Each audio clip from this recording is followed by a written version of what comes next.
எவ்வளோ குச்சாலும் கடைசியில் சாப்பிட்றோம்.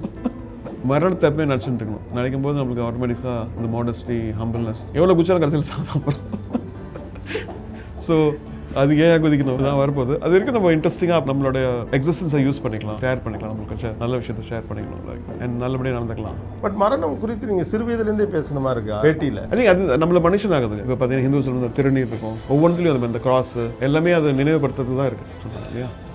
இதில் வந்து ஃபனான்ற என்ற விஷயம் இருக்குது. அதாவது ஈகோவை அழித்தது. லைக் ஃபனா அந்த பாட்டு கேட்டிங்களா, அதோட உள் அடங்கு வந்து இதுதான். ஃபனான்றது வந்து டிஸ்ட்ரக்ஷன் ஆஃப் செல்ஃப்ன்றது இந்த ஈகோ, செல்ஃப்ன்றது வந்து எல்லாமே. ஸோ இந்த டிஸ்ட்ரக்ஷன் பண்ணும்போது நம்மளுடைய வெசல் தான், மன வெசல்ன்றது வந்து அதுக்கு கடவுளை ஏற்றுக்கிற தகுதி வருது.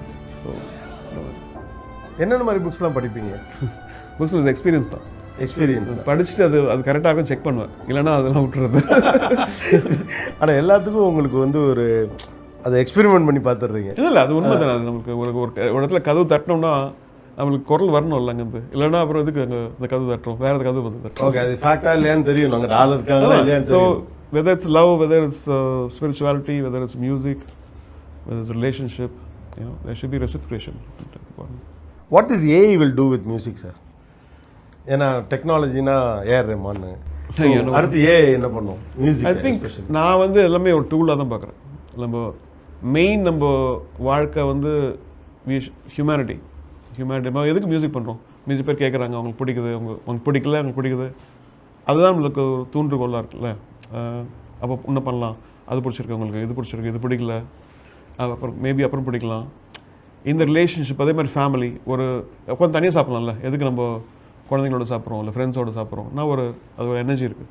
We are made like that you know. அந்த மாதிரி இருக்கும்போது சப்போஸ் நான் ஒரு ஹெட் ஆஃப் ஒன் பிளான்ட் ஏதோ ஒரு கம்பெனியில் இருக்குன்னு வச்சுக்கோ, அவங்க எல்லாம் தூக்கி போட்டு நான் ஏஐயில் பண்ணியிருந்தா அவன் எவ்வளோ சாப்பிட முடியும்? பகிர்ந்துட்டு அந்த அவனுக்கு வர லாபத்தை எல்லாம்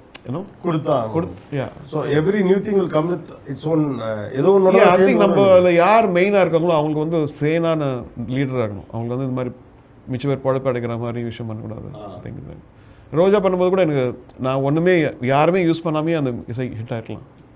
பட் அந்த டைம்லேயே எனக்கு தெரியும் இந்த மாதிரி இது எல்லோரும் இது ஒரு எக்ஸாம்பிளாக பண்ணிட்டு அப்புறம் ஆர்கெஸ்ட்ரா கட் பண்ணிட்டாங்கன்னா எனக்கு சாபம் வரும் சொல்லிட்டு நான் ஸ்ட்ரிங்ஸ் யூஸ் பண்ணேன், பிராஸ் யூஸ் பண்ணேன், வீணை யூஸ் பண்ணேன், ஃப்ளூட் யூஸ் பண்ணேன், கிட்டார் யூஸ் பண்ணேன், எல்லாமே யூஸ் பண்ணேன். எல்லா மியூசிஷியன்ஸுக்கும் எல்லாம் இருக்கும். அது நம்ம ஒரு எக்ஸாம்பிள் பண்ணோம்னா அது டெஃபினட்டாக அது வழிநடத்தல் மாதிரி வி ஹேவ் டு. பட் ஆனால் நீங்கள் சொன்னது ரொம்ப முக்கியமாக இருக்குது. எஸ்பெஷலி இந்த நியூ ஏஜில் ஒரு டெக்னாலஜி உள்ளே வந்தால் ஒரு பெரிய லீடர் வர வாய்ப்பு இருக்குது. அதை கபலீகரம் பண்ணக்கூடிய அளவுக்கு அவங்க ஒரு நல்ல ஆளாக இருந்துட்டா கண்டிப்பாக ஃப்ரூட் வில் பி ஷேர்ட் இல்லை. ஆக்சுவலாக இந்த ஏனால இன்னும் நிறைய வேலைகள் வரும், நிறைய எம்பவர் பண்ணும். இப்போ பசங்க கிட்ட கூட வச்சுக்கோ, சென்னை வந்து இப்படி ரீடிசைன் பண்ணல, பாம்பே வந்து ஃபுல்லாக ரீடிசைன் பண்ணிங்க, எடுத்துக்க இந்த ஏஐ டூல்ஸ்லாம், மிட் ஜர்னி எடுத்துக்கோ, நீ ரன்வே எடுத்துக்கோ, சோரா எடுத்துக்கோ, எங்கெல்லாம் மாத்திரம் நல்லாயிருக்கும் இந்த சிட்டி. அந்த மாதிரி விஷயம் பண்ணணும்னு ஆசை இருக்குது. எல்லாருக்கும் எம்பவர் பண்ணிவிட்டு இந்த ஏஐ கொடுத்து பசங்களுக்கு லெட் தெம் இமேஜின் இந்த மாதிரி ஒரு மானுமெண்ட் வரலாங்க. ஸோ